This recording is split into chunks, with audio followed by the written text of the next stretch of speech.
My wife used to talk about this coworker Suzy like she was her damn therapist.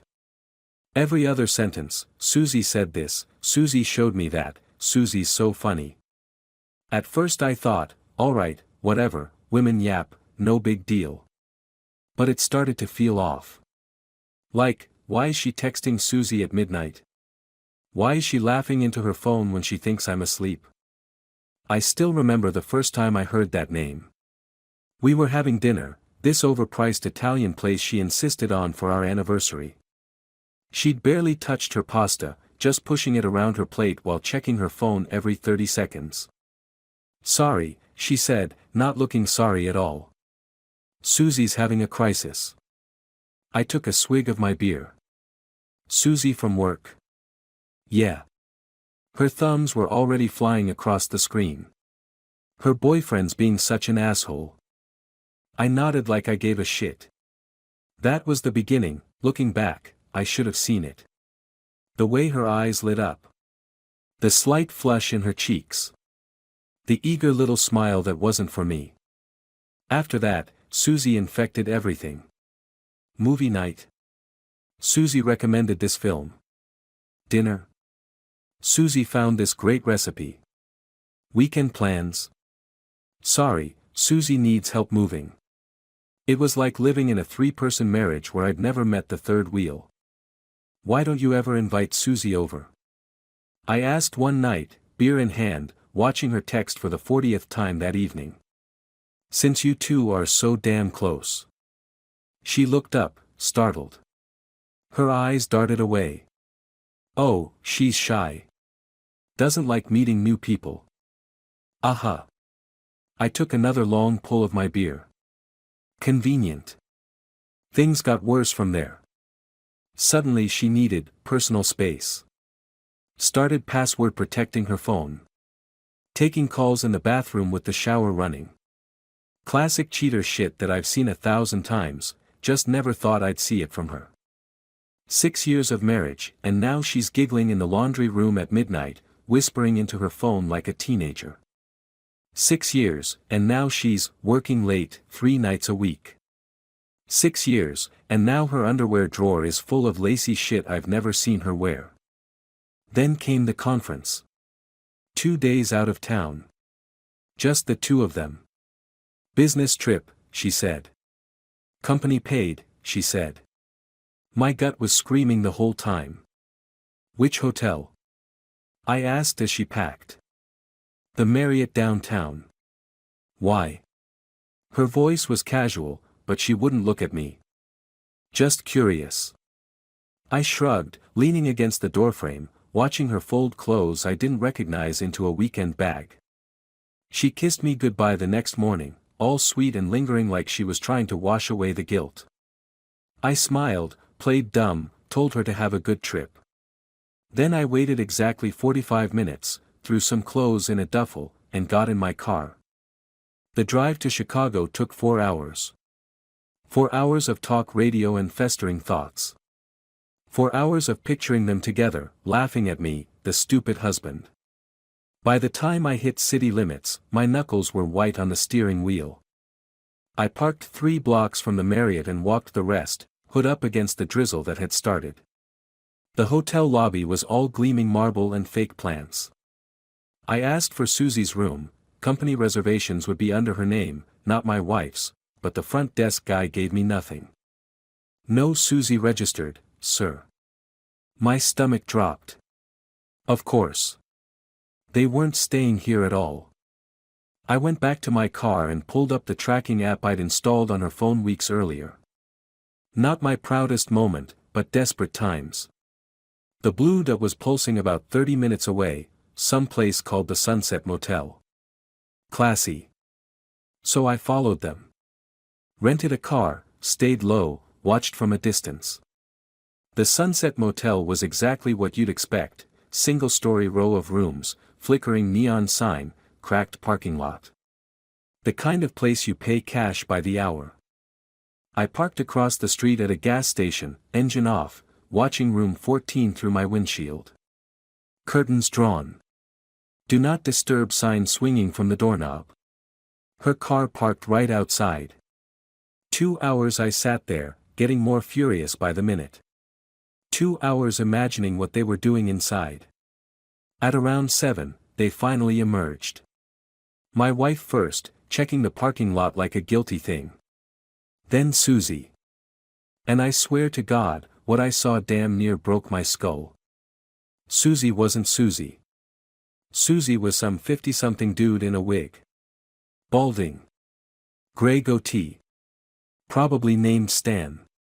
He was taller than my wife, beefy through the shoulders, but wearing a cheap blonde wig, smudged red lipstick, and a dress that looked like it came from Goodwill. I watched, paralyzed, as they walked to her car. Laughing. Her hand on his arm. She reached up and wiped lipstick from his cheek, the tender gesture knocking the breath from my lungs. They got into her car, not driving away, just sitting there talking. Then they were kissing. Not friendly pecks. Deep, passionate, hands-in-hair kissing. I could see her head thrown back against the headrest, his wig slightly askew as he leaned over the center console. I stood there frozen, staring, watching my wife moan into a man dressed like a woman, and something inside me snapped so clean it was like flipping a switch. I didn't confront them. No screaming match. No scene. That would have been too easy. I wanted her to feel it. Real slow. I took pictures with my phone, nearly dropping it twice because my hands were shaking so bad. Then I drove back to our empty house, mind cycling through the same 3 thoughts, 6 years. A man in a wig. My wife knew exactly what she was doing. I went home, logged into our shared laptop, and found everything. Photos, hotel receipts, saved messages. This wasn't the first time, it had been going on for months. Their whole text history was there, synced to the cloud. Hundreds of messages, each one like a fresh slap. Can't wait to see you in your blue dress. My husband's watching football all day. Come over. No one understands me like you do. Fucking classic. If I wasn't so gutted, I'd have laughed at the clichés. There were photos too. Lots of them. Him in different wigs and dresses. Her in lingerie I'd never seen. Both of them in hotel rooms I'd paid for with my overtime hours. 6 years of marriage reduced to cheap motel sheets and a middle-aged man's lipstick-smeared smile. I backed it all up, dropped the files into a flash drive, and mailed it anonymously to HR at her job. Her company had a strict policy against office relationships, career suicide. Then I made a burner account and started sending screenshots to her friends. Not all at once, drip-fed, like poison. Day 1, her best friend Kate got the hotel receipts.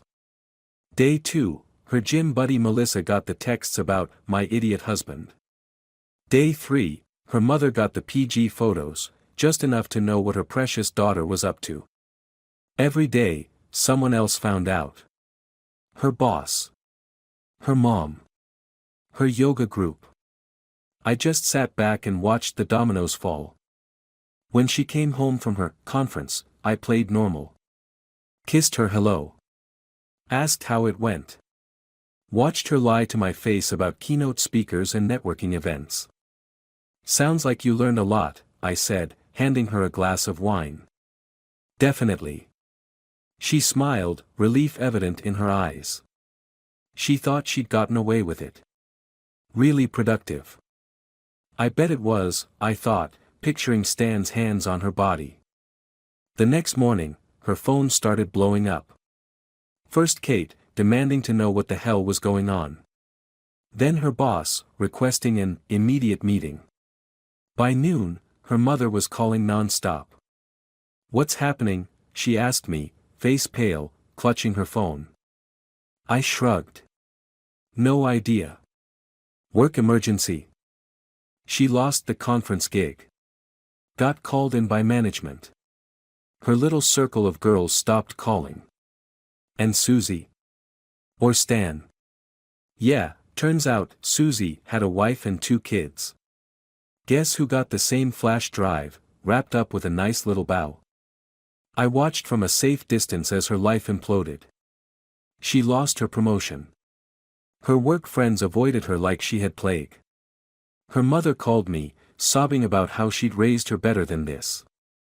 All the while, I played the confused, concerned husband.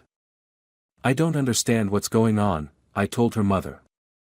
She's been so distant lately. The truth started leaking out in pieces. Each day brought a new text from someone who'd seen the evidence. Each night she came home more broken, more desperate. She started drinking earlier, sleeping on the couch, crying in the shower when she thought I couldn't hear. I waited 2 weeks before I confronted her. 2 weeks of watching her squirm, of seeing Stan's life fall apart too. Last I heard, Suzy was sleeping in his car and my wife was begging me to talk. I left the flash drive on the kitchen table one morning before work. Just set it there next to her coffee cup. Nothing else. When I came home that night, she was sitting in the dark, eyes red, the contents of the drive spread across her laptop screen. "How long have you known?" she whispered. "Long enough." I cracked a beer, leaned against the counter. "Enjoying your conference fallout?" Her face crumpled. "I can explain." "Don't bother." I took a long pull from my beer. "Is it the dress-up thing? The secret? Or just the cheap thrill of making me look like a fucking idiot?" "It's not what you think." "It's exactly what I think."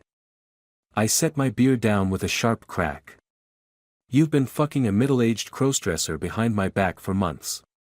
What part am I misunderstanding?" She tried everything. Tears.